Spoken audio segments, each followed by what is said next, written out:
ओम नमो भगवते वासुदेवाय। जय श्री राधे। यदि आपकी आस्था श्रद्धा विश्वास श्री यंत्र में है, श्री विद्या में है, भगवती राजराजेश्वरी त्रिपुरांबा में है और आपके घर में यदि श्री यंत्र स्थापित है तो यह वीडियो आपके लिए ही है।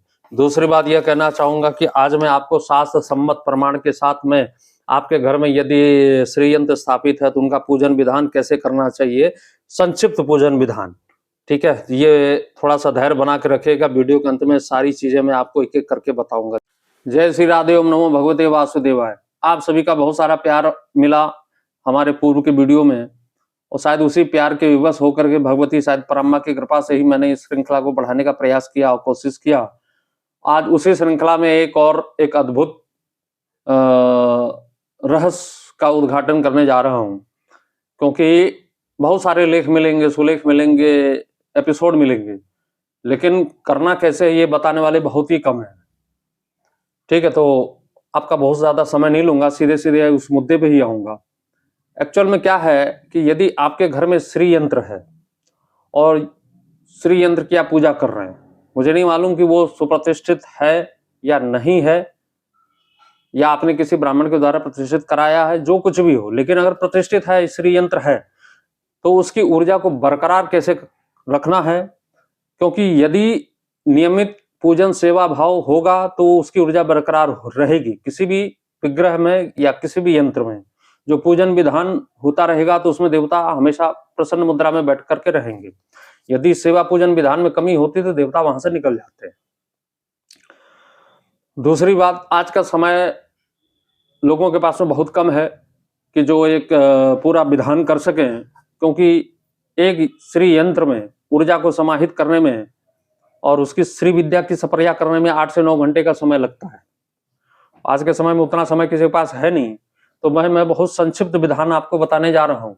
वो विधान यदि आप प्रोसेस करते हैं, फॉलो करते हैं, तो इतना मान के चलिए कि आपके घर में जो भी श्री यंत्र है वो ऊर्जावान बना रहेगा, और यदि ऊर्जावान बना रहेगा तो वो फलित भी होगा। दूसरी बात, इसके विषय में थोड़ा महत्व के बारे में बताना चाहूंगा। यदि आप लोग ललिता सहस्रनाम का पाठ करते होंगे तो उसमें एक श्लोक आता है, करांगुली नखोत्पन्ना नारायण दशाकृति। भगवती के 10 नखों से जो है भगवान नारायण के 10 अवतार हुए हैं। दूसरी बात, पंच प्रेतासनासीना, भगवती पंच प्रेत के ऊपर स्थापित है। वो पंच प्रेत कौन है? वो पंच प्रेत भगवान नारायण, ब्रह्मा, विष्णु, रुद्र, ईश्वर है। आप पंच प्रेत होता कब है व्यक्ति? जब देवता अपनी शक्ति को त्याग कर देते हैं तो वो प्रेत बन जाते हैं।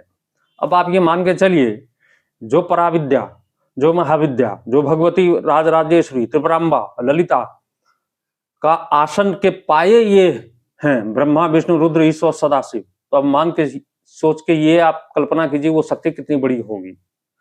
और यदि उस शक्ति की थोड़ी बहुत अब आराधना करना चाहें तो उसमें एक श्लोक और भी है, भवानी भाव गम्या, भगवती भाव की ही भूखी है। तो संक्षिप्त आपको विवरण बताने जा रहा हूं, ज्यादा समय नहीं लूंगा। तो देखिए, सर्वप्रथम क्या करना है कि जैसे आप अपने घर में स्थापित देवी देवताओं की जो पंचोपचार के माध्यम से जो भी पूजन करते हैं, जैसे कि मान लीजिए पहले स्नान कराया, फिर टीका लगाया, फूल लगाया, इत्यादि जो कुछ भी लगाया पंचोपचार का, यही जो भी आप प्रावधान करते हैं वो करिए। उसके बाद में एक अपने घर में जो है 100-150 ग्राम का अक्षत चावल ले लीजिए और उसमें थोड़ा घृत मिला दीजिए, जो देसी गाय का घृत होना चाहिए, पंचलक्षणा देसी गाय का घृत होना चाहिए, और थोड़ा सा उसमें कुमकुम मिला दीजिए, अर्थात रूली को मिला दीजिए, और थोड़ा इत्र मिला दीजिए। वो इत्र जो है वो केमिकल से रहित होना चाहिए। ये सारी प्रक्रिया मिला करके एक छोटे से डिब्बे में उसको आप रख लीजिए अपने घर में। और जब आप पूजन करने जाएंगे तो मैं थोड़ी सी प्रक्रिया बताऊंगा, आप उसके हिसाब से एक एक श्लोक के बाद में उसको भगवती के ऊपर श्री यंत्र के ऊपर चढ़ा दीजिएगा। और वो जो आप बनाएंगे वो कम से कम महीना, 1.5 महीना, 2 महीना चलेगा, फिर समाप्त हो जाए फिर से बना लीजिए, ठीक है। तो सर्वप्रथम कहा गया रुद्रयामल तंत्र में आप चाहे तो इस बुक खरीद सकते हैं, चाहे तो PDF डाउनलोड कर सकते हैं, उसमें भी भगवान शिव ने ये विधान को बताया हुआ है। तो सर्वप्रथम क्या करना है कि आपको, यदि आपके गुरु हैं कोई जिनसे आपकी यदि दीक्षा प्राप्त हुई है, यदि दीक्षा प्राप्त हुई है तो उस गुरु को सबसे पहले उन गुरु को स्मरण कीजिए, उनको प्रणाम कीजिए। और यदि नहीं है और घर में श्री यंत्र है तो भगवान शिव को भी आप गुरु मान सकते हैं। कृष्णम वंदे जगत गुरु, भगवान नारायण को भी आप गुरु मान सकते हो, उनको प्रणाम कर लीजिए। उसके बाद में गणपति जी का ध्यान कर लीजिए, फिर भगवती का ध्यान कर लीजिए। इसमें हालांकि आपको ये 10 से 15 दिन इसका अभ्यास करने में थोड़ा सा टाइम लग सकता है, लेकिन बहुत संक्षिप्त विधान है। इसको आप थोड़ा प्रयास करेंगे तो जल्दी ही उस चीज को बोलने में आपकी शुद्धता प्रकट हो जाएगी। तो ध्यान तो संस्कृत में है, लेकिन आप जरूरी नहीं है कि संस्कृत का ही आपको श्लोक बोलना है। भगवती राजराजेश्वरी दुर्गांबा का ऐसे ही ध्यान कर लेना है। मैं श्लोक बोल देता हूं। बालाकारुण तेजसं त्रिनयनां रक्तांबरोलासनीं नानालंकृति राजमान वपुसं बालोड्डुराट शेखरां हस्तैरिक्षधनुषृणि समसरान् पासं मुदा बिभ्रतीं श्रीचक्रस्थित सुंदरीं जगतामाधारभूतां भजे। ये भगवती का ध्यान है। आप जो है मन से भी ध्यान कर सकते हैं, कोई आवश्यकता नहीं कि संस्कृत का श्लोक ही पढ़ना है। उसके बाद में पहले आवरण का पूजन, वो थोड़ा सा अक्षत ले लीजिए अपने हाथ में। ओम ऐं ह्रीं श्रीं अंगांसो चतुरस्त्रयात्मक त्रैलोक्य मोहन चक्राधिष्ठात्रे अणिमाधिष्ठा विंशति शक्ति सहित प्रकट योगिनी रूपाय त्रिपुरादिव्यै नमः। छोड़ दीजिए। दूसरे आवरण का पूजन।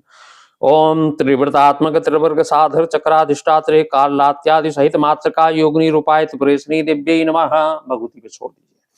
ओम ऐं क्लीं सो षोडश दल पद्मात्मक सर्वासा परिपूरक चक्राधिष्ठात्रे कामाकर्षण्यादि षोडश शक्ति सहित गुप्त योगिनी रूपाय त्रिपुरेश्वरी दिव्यै नमः। छोड़ दीजिए। ओम ह्रीं क्लीं सो अष्टदल पद्मात्मक सर्व संशोभन चक्राधिष्ठात्रे अनंग कुसुमादिष्ट शक्ति सहित गुप्ततर योगिनी रूपाय त्रिपुरसुंदरी दिव्यै नमः। छोड़ दीजिए। ओम ऐं ह्रीं श्रीं हैं क्लीं मिशो चतुर्दशात्मक सर्व सौभाग्यदायक चक्राधिष्ठात्रे सर्व संशोभण्यादि चतुर्दश शक्ति सहित संप्रदाय योगिनी रूपाय त्रिपुरावासिनी दिव्यै नमः। ओम हस्त्रैं हसक्लीं हसो बहिर्दशात्मक सर्वार्थ साधक चक्राधिष्ठात्रे सर्व सिद्धि प्रदादि 10 शक्ति सहित कुलोत्तीर्ण योगिनी रूपाय त्रिपुराश्री दिव्यै नमः।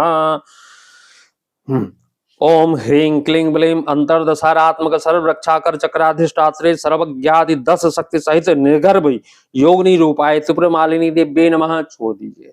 ओम ह्रीं श्रीं सो अष्टारात्मक सर्व रोग हर चक्राधिष्ठात्रे वशन्याद्यष्ट शक्ति सहित रहस्य योगिनी रूपाय त्रिपुरा सिद्धा दिव्यै नमः। छोड़ दीजिए। ओम हस्त्रैं हसक्लीं हस्रो त्रिगुणात्मक सर्व सिद्धि प्रद चक्राधिष्ठात्रे कामेश्वर्यादि त्रिशक्ति सहित आदि रहस्य योग निरूपाय त्रिपुरांबा दिव्यै नमः। छोड़ दीजिए। आखिरी जो 10वें आवरण का पूजन है, इसमें एक और विधान है।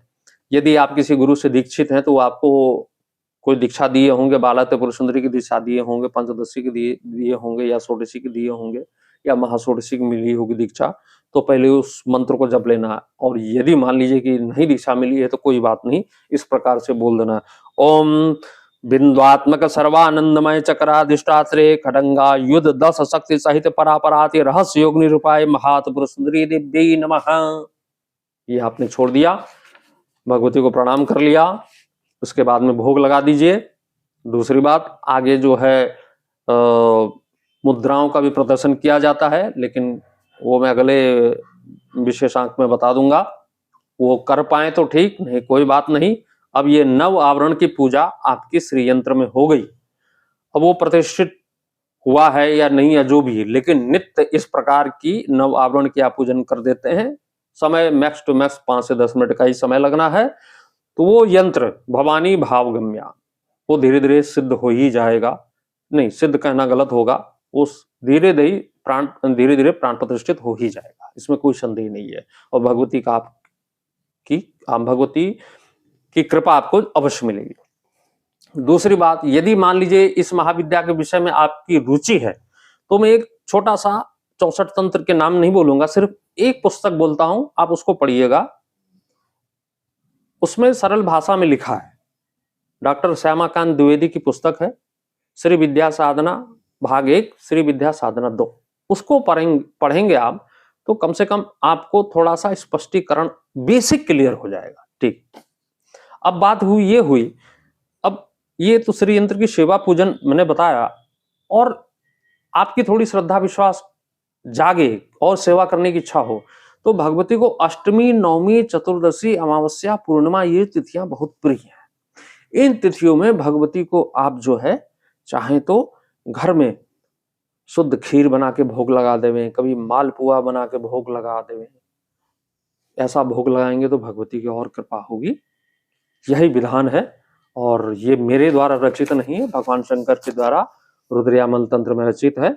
आप चाहे तो उस पुस्तक को खरीद लें, चाहे तो पीडीएफ डाउनलोड कर लें और इसके हिसाब से 10-15 दिन पहले बोलने का प्रयास कर लें, उसके बाद में इस पूजन को कीजिए, निश्चित फलदायी होगा। और आखिरी में इतना ही कहना चाहूंगा, यदि आपको यह हमारा वीडियो ठीक लगा हो, आपको लिए उपयोगी साबित हुआ हो, तो प्लीज इस गरीब ब्राह्मण के ऊपर पे थोड़ी कृपा कीजिएगा। अपना जो भी मत हो इसके माध्यम से लाइक, सब्सक्राइब और कमेंट जरूर करें। जय श्री राधे। ओम नमो भगवते वासुदेवाय।